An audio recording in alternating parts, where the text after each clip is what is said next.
जनता पूछ रही है कि आपको मोदी जी रोके थे कि शौचालय न दीजिए, आपके मोदी जी रोके थे किसान का सम्मान निधि न दीजिए, आपने क्यों नहीं दिया? आपको अवसर मिला तो आपने। मौर्य जी के जाने से भाजपा में कोई असर नहीं है।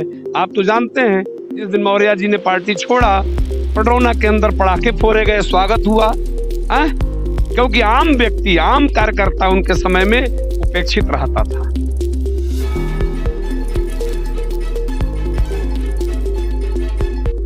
और यह आपको जान के बिल्कुल हैरानी नहीं होगी कि भारतीय जनता पार्टी ने कुशीनगर सहित उत्तर प्रदेश के तमाम महत्वपूर्ण सीटों पर आज अपने उम्मीदवारों का ऐलान कर दिया है। आपको बताते चले कि विगत दिनों कुशीनगर के 3 महत्वपूर्ण सीट, जिसमें लगभग आप ये कह सकते हैं कि तीनों जो वर्तमान विधायक हैं वो उनका टिकट कटा है और नए चेहरे सामने आए हैं।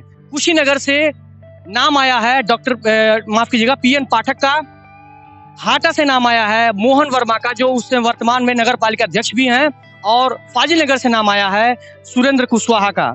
इन तमाम बड़ी कवरेज के बीच हमारे साथ हैं कुशीनगर भाजपा जिला अध्यक्ष श्री प्रेमचंद मिश्र जी। उनसे बात करेंगे, उनसे जानेंगे कि क्या कुछ तैयारी चल रही है कार्यकर्ताओं के बीच में, और क्या वाकई में जो सोशल मीडिया पे लगातार ये चल रहा है ट्रेंड कि कुछ विधायकों को जो टिकट कटा है उनके कार्यकर्ता कुछ नाराज हैं, उन पे भी सवाल करेंगे। सबसे पहले सर आपका बहुत बहुत स्वागत।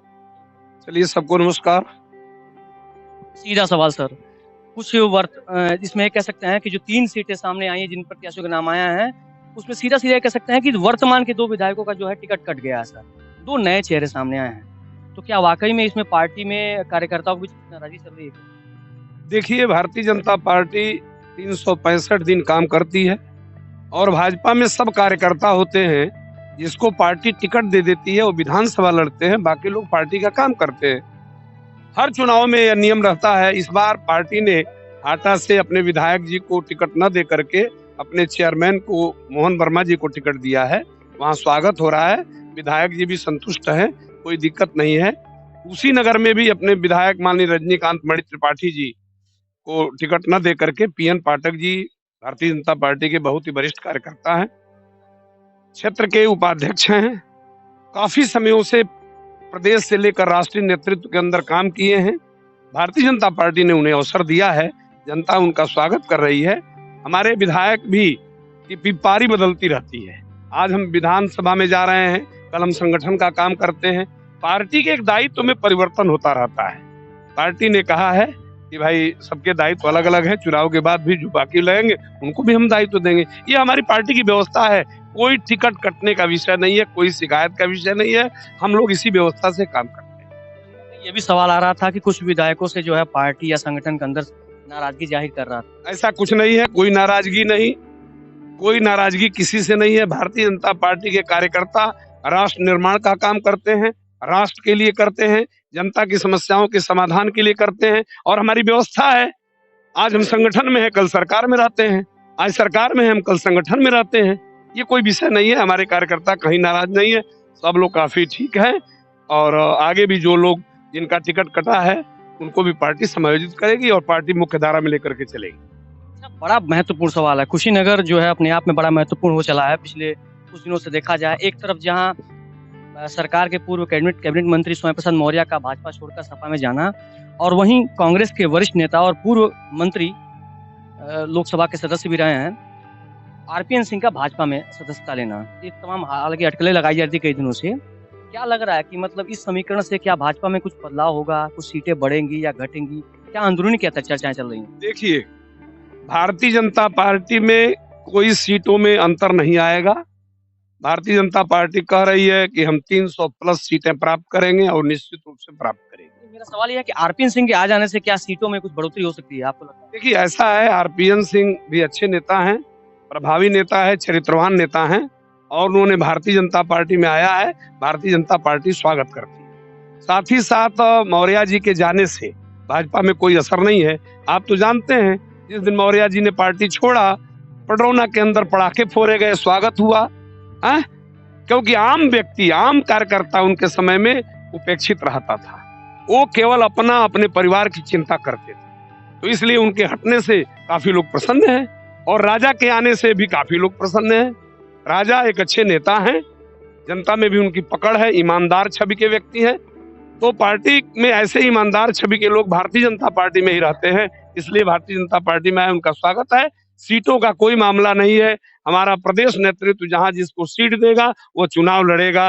राजा ने कोई शर्त नहीं रखा है और कोई व्यवस्था नहीं। ऐसा तो नहीं है कि आरपीएन सिंह के टिकटों का ये जो आरपीएन सिंह के टिकट का ये इंतजार किया जा रहा है कि मौर्य कहाँ से लड़ेंगे, उस हिसाब से आरपीएन सिंह को प्रोजेक्ट किया जाएगा। देखिए ऐसा है, अब मौर्य कहाँ के लड़ने का कोई विषय नहीं रह गया है।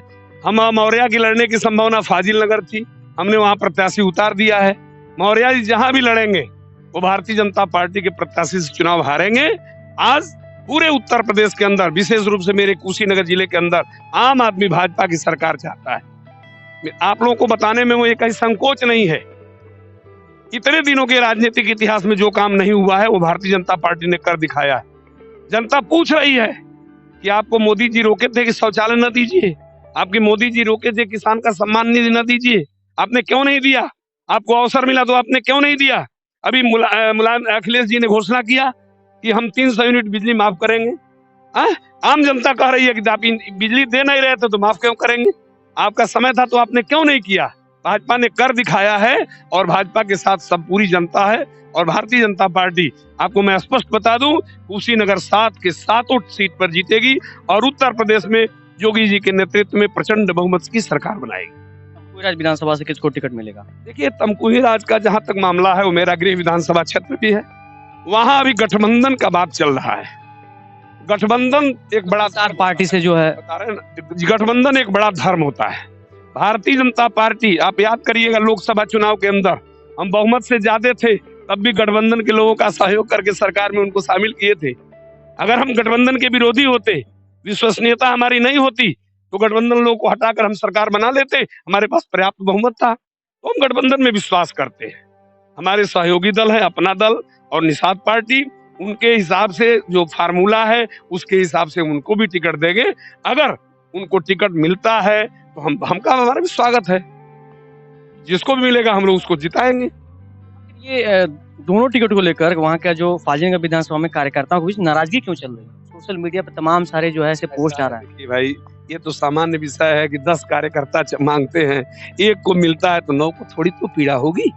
थोड़ा पीड़ा नाराजगी का रूप ले सकता होगा, लेकिन नहीं, कैसी कोई तो नाराजगी नहीं है, सभी लोग साथ हैं, कहीं कोई नाराजगी नहीं है। थोड़ी बहुत पीड़ा तो मानव के होने के नाते स्वाभाविक है होगा, लेकिन 1-2 दिन में वो पीड़ा भर जाएगा, कोई दिक्कत नहीं। मैं तो लगभग हर विधानसभा के तमाम सारे गाँव में जाके कवरेज किया, गाँव में युवाओं से मिला, रोजगार के मुद्दे बड़ा बच्चे सवाल कर रहे हैं। बार बार मुझसे कहते हैं कि आप जब जाइए तो सवाल करिए कि रोजगार के मुद्दे पर सरकार कब काम करेगी।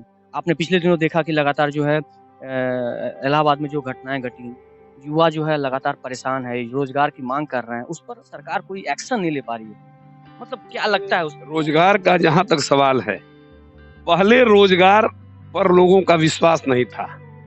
लोक सेवा आयोग जैसा विभाग में लोग डरते थे कि इंटरव्यू में हम कर दिए जाएंगे, ऐसे पैसे वाले लोग ले लिए जाएंगे। आपको ये बताने में मुझे कहीं संकोच नहीं है कि भारतीय जनता पार्टी के योगी जी के नेतृत्व में जो प्रदेश की सरकार है उसमें जो भी रोजगार मिला है, किसी को 1 रुपया देना नहीं पड़ा, किसी के लिए पैसे खर्च नहीं करना पड़ा है। रोजगार का विषय कठिन है। हम सरकारी क्षेत्रों में भी रोजगार दे रहे हैं, हम प्राइवेट सेक्टरों में भी रोजगार दे रहे हैं, हम गाँव के अंदर भी रोजगार का सृजन कर रहे हैं। हम गांव में शौचालय बनवा कर जो बच्चों के साथ जो बर्बरता की गई, पुलिस जो है इस तरह से इतना जो है कड़ा काम की, बच्चों को हॉस्टल उनके रूम से निकाल के जो पीटा गया, प्रशासन की इतनी कड़ी कार्रवाई, जैसा लग रहा था कि वो देख के जो टीवी और मीडिया पर तमाम सारे जो वीडियो देख रहे थे उसको देख के ऐसा लग रहा था कि वो कब कोई बहुत बड़े अपराधी हो। देखिए ऐसा है कि बच्चे जो है उत्साहित होते हैं और कहीं गलत व्यक्ति के निर्देश की वजह से वो शिकार हो जाते हैं। वहां की जो घटना हुई है वो राजनीति प्रेरित है। राजनीतिज्ञों ने उनको उस्का करके सरकार के खिलाफ इस तरह के काम कराने का षड्यंत्र किया है ताकि उत्तर प्रदेश के अंदर चुनाव हो रहा है, चुनाव प्रभावित हो। लेकिन मैं आपको बता दूं कि जो व्यवस्था है वो कानून अपना काम करता है। उसने कहा है, हमारे रेल मंत्री जी ने कहा है, इस प्रक्रिया की हम जांच कराएंगे और कानून अपना काम करेगा। किसी को भी इसमें कानून को डिस्टर्ब करने की इजाजत नहीं है। अभी आप देख रहे हैं उत्तर प्रदेश के अंदर अपराधियों का बोलबाला समाप्त हो गया है, अपराधी के घरों में बुलडोजर चल रहा है। ये हिम्मत है तो योगी जी के अंदर है और उन्हीं बुलडोजर चलाने वाले अपराधियों को समाजवादी पार्टी टिकट दे करके सत्ता में काबिज कराना चाहती है। तो जनता समझ गई है कि समाजवादी पार्टी अपराध को आमंत्रित कर रही है, अपराधियों के बल पर जनता की भावनाओं को दबाने की कोशिश की जा रही है। तो ये तो साफ हो गया है कि पुनः भाजपा 300 की पार होगी और उत्तर प्रदेश के अंदर योगी जी के नेतृत्व में प्रचंड बहुमत की सरकार बनेगी। अखिलेश जी को आप प्रतिद्वंदी मानते हैं अपना? देखिए, अखिलेश जी प्रतिद्वंदी का जहां तक सवाल है, अब बताइए, कांग्रेस समाप्त हो गया, बसपा का कहीं पता नहीं है, सारे लोग एक साथ मिल गए हैं। आपको याद होगा, इतिहास देख लीजिएगा, 2019 में भी सभी लोग एक साथ मिलकर के चुनाव लड़े थे, लोकसभा का चुनाव लड़े थे, और उसके बाद भी सबका सफाया हो गया। इस बार भी वो लोग गठबंधन बना करके चुनाव लड़ रहे हैं और भाजपा का जो गठबंधन है, एनडीए है, उससे वो लोग पराजित होंगे, क्योंकि उन लोगों की छवि नहीं है। उन्होंने जनता में कुछ किया नहीं है। जनता काम देखती है, जाति नहीं देखती है। आज पेट जो है वो जाति नहीं देखता है, वो काम देखता है। अन्न मिल रहा है, बिजली की स्थिति आप जानते हैं, उत्तर प्रदेश के अंदर 4-5 राज्य जो वीआईपी राज्य था वहीं बिजली मिलती थी। आज क्या हो रहा है, हम एक मानक बना दिए हैं, गांव स्तर पर 18 से 20 घंटे, तहसील स्तर पर 20 से 22 घंटे और जिला स्तर पर हम 24 घंटा बिजली दे रहे हैं। हमने कहीं भेदभाव नहीं किया है। जो भी योजनाएं हमारी चल रही है उसमें हम जात पूछ कर नहीं करते हैं। सबका साथ, सबका विकास, सबका विश्वास और सबका प्रयास, सबको बढ़ाने के लिए हम काम कर रहे हैं। अगर 5 साल में जनता ने और उत्तर प्रदेश में हमारी सरकार बनाई तो उत्तर प्रदेश का स्वरूप और ही बड़ा होगा और भारत का सबसे विकसित राष्ट्र की श्रेणी में आएगा। से बात करने के लिए थे हमारे साथ भारतीय जनता पार्टी के कुशीनगर जिला अध्यक्ष प्रेमचंद मिश्रा। इन्होंने तमाम सारे वादे और तमाम सारे बातों को हमसे बताया। सबसे महत्वपूर्ण जो बात ये थी, रोजगार के मुद्दे पर स्पष्ट रूप से इन्होंने बताया कि रोजगार एक बड़ा मुद्दा है। युवाओं को विपक्ष द्वारा भड़काया जा रहा है, ये पूरी तरह से साजिश थी। खैर, वो युवा तो छात्र थे, वह एक परीक्षा की तैयारी करने वाले, प्रतियोगी परीक्षा की तैयारी करने वाले वो छात्र थे। उनके साथ इस तरह की बर्बरता को किसी भी तरीके से राजनीति का मापदंड देना कहीं किसी भी रूप में स्वीकार्य नहीं है। खैर, हमारी कोशिश लगातार जारी है कि हम आपकी सबकी बात सभी पार्टियों के जितने भी दल के प्रत्याशी और नेता हैं आप तक पहुंचाएं, और ये आपको तय करना है कि आने वाले विधानसभा में किस प्रत्याशी को सत्ता पर बैठाना है और किसको सत्ता से दूर रखना है। हमारी कोशिश लगातार जारी है। मेरे साथ बने रहिए। मेरा नाम अनुराग। शुक्रिया।